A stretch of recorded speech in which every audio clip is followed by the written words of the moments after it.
Welcome to another daily cinephile vlog. And much like yesterday, let's look over some sci-fi and fantasy films. I looked over my horror collection yesterday, but now let's go on to the sci-fi films, which sci-fi or fantasy, I kind of mixed them together.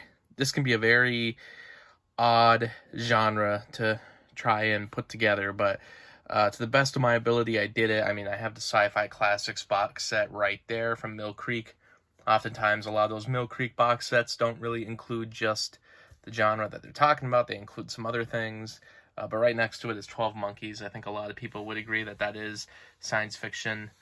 20 Million Miles to Earth, same thing. A lot of monster movies could be considered science fiction. Except I do have the colossal monster collection up here, just because it includes Cloverfield, but it does include other giant monster movies that probably would be considered sci-fi or even fantasy.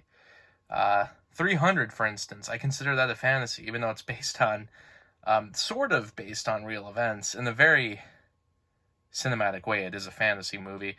20,000 Leagues Under the Sea, the same thing. Adventures of Robin Hood, I would consider fantasy. You know, just like a lot of these movies, I think people would make an argument that one way or another, maybe they're not fantasy or sci-fi, like Big, very comedic movie. But to me, I'm like, it's a fantasy movie, isn't it? I would think so. Bridge to Terabithia, same thing. Fantasy movie, even though it's kind of meant to be a real world movie. It's set in the real world, but it has fantasy elements in the way that the children tell the stories. Fraggle Rock, I put under fantasy. I think that's true. I think it's a very fantastical world. I put Ghostbusters under sci-fi and fantasy. It's much more, I think, a sci-fi movie than it is a horror movie. I think some people would put it in the horror collection because of the ghosts, but I put it in sci-fi. Same with the Godzilla movies. It's just a tough... This was one that I was reluctant to show just because I think it's a little tougher to talk about. Harvey, I put under this fantasy category. Yeah. And that kind of goes with the same thing that I talked about yesterday as like Jaws or Big Trouble in Little China. I mean, like, Harvey in the end is just, you know, it's just a movie. You know, is it really categorized as anything? It's many different types of genres all mixed together.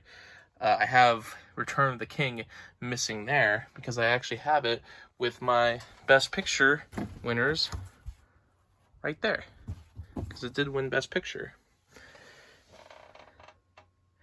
But like Mad Max Fury Road's under here, which I don't know, people would call that like dystopian.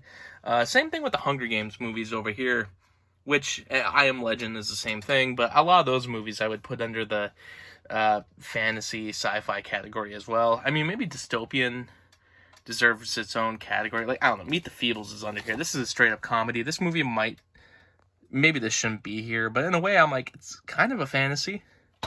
In a way, it's kind of a hard category to nail down.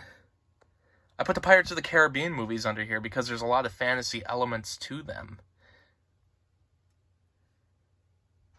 Ricky O's under here because, again, a lot of fantasy elements. Robin Hood as well, the version with Russell Crowe.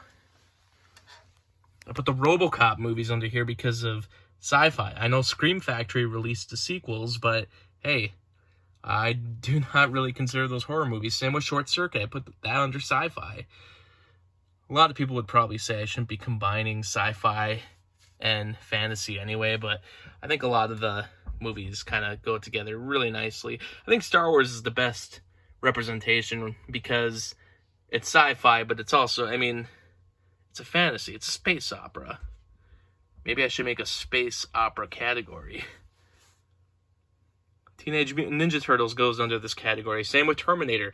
Terminator, I think some people would say that the first movie, at least, is much more like a horror movie, but I would put it under sci-fi because a lot of the sequels go more the sci-fi route, even though there's a lot of horrific imagery in some of it. Towering Inferno, I don't know if that should be over here. I might have screwed up with that. But hey, something a little fantastical about it. Warm Bodies, same thing. I might categorize that wrong. Maybe that should be under horror, even though it's more of a rom-com anyway. It's just a tough category to do, but I tried my best. This whole wall is fantasy, sci-fi, and horror. And of course, Disney. And for some reason, Chris Pratt.